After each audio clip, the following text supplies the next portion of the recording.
This is the second part of the basic meditative techniques. The first one was the tactile. This time we're going to look at a combination of first the visual and then the audio. Since they're all taken from the same YouTube video, it's just easier to do them as a package.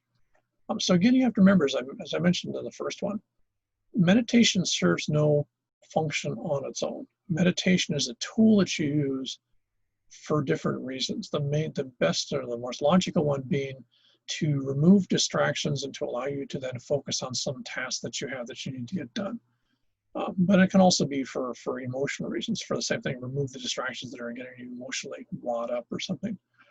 So the goal is always that meditation is a technique. It's a tool that you use to achieve something. Meditation is not a goal unto itself. Okay. First we're going to do is the visual. Now, again, as I mentioned last time, the basic premise is always the same. And again, I recommend that you sit. Standing is a little hard, especially in this one where you've got a visual screen. So sit comfortably, relatively upright. Again, place your feet flat on the floor. Push down a couple of times to make sure that you actually have solid contact between your feet and the floor. It's really a fairly important part. They call this grounding, which is a big part of sort of meditative techniques in many ways. I would recommend that, as last time, that you find an object to then hold with your fingers, so that you've got something that you can actually hold in your fingers and then actually touch. So you've still got the tactile senses, and this just provides you a good initial focus. Okay. So as with last time, put the object down, rub the hands together, hold the pads of the fingers together. Now I want you to actually concentrate on the feel of the pads of the fingers.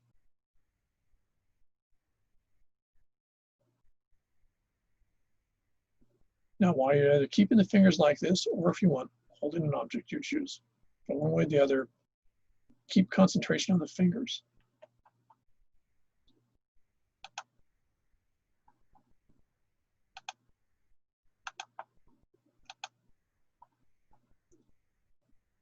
Now, what I want you to do is I want you to watch this. I want you to watch this video, but I want you to pay attention and focus on the center of the picture.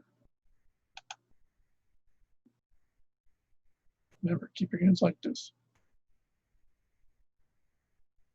Don't look at the whole picture, just look at the center.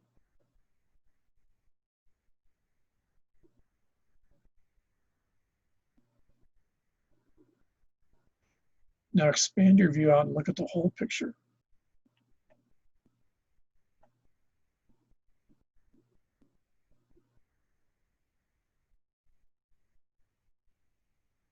Now focus back in on the center point of the picture.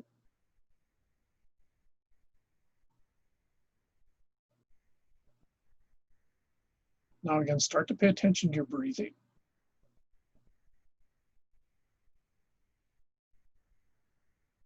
Now slow down your breathing just a little bit.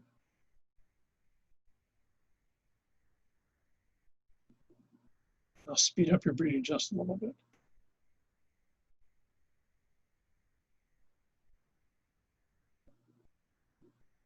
Now look back out to the whole picture. Don't focus on the center.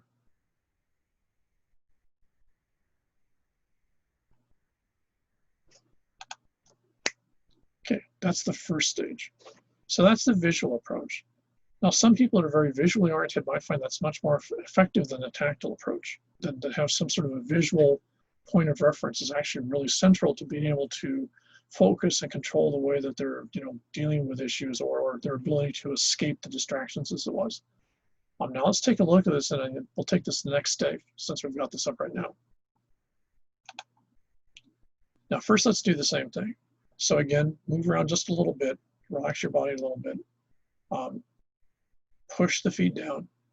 Now again, rub the pads of the fingers together. So this part always remains the same. Hold the pads together. Focus on the feel of the pads of your fingers.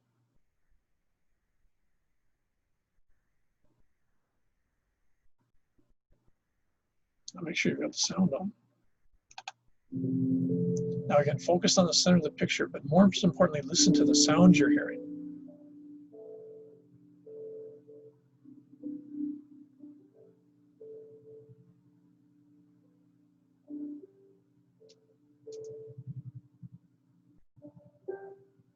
Now expand out and look at the whole picture, but still listen to the sound.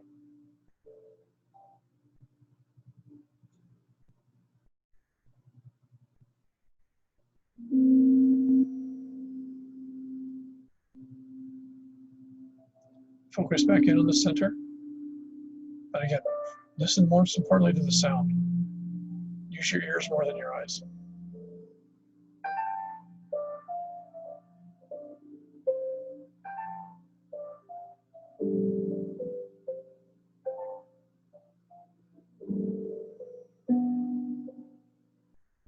Expand your vision out to the whole picture. But still focus on what you're hearing.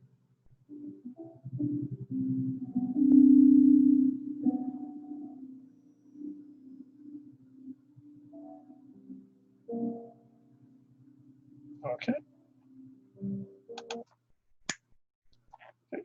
That's the last of these. That's the third of your different approaches that you can use. If you notice, they're all related. In fact, they all interrelate. But what the key is with all of these is figuring out which of these approaches, whether touch, whether vision, whether sound, are the ones that make this this path easiest for you to do. Because you want to be able to do this in situations that you're not particularly happy. And we'll say that, you know, as everyone starts flying again, that you find yourself stuck at an airport. You've got to wait now because there's been a delay, so you're going to be stuck in the airport for an hour or something like that. You're not happy, you're sort of stressed out, but there's nothing you can do about it, and there's no place to particularly go. That's where using something like this might be a good effect, but you have to have some way of doing it where you don't have to need a special place and a special type of material around you. You know, there's a gazillion apps on your phones, for example, that have all sorts of mandalas or other meditative things. But again, it depends on, you have to already have a good idea. Does sound work for me? Does vision work for me? Does the tactile sense work for me? So you don't want to, for example, use up your phone charge. If you're tactily oriented, there's absolutely no point in having a phone app that does meditation on.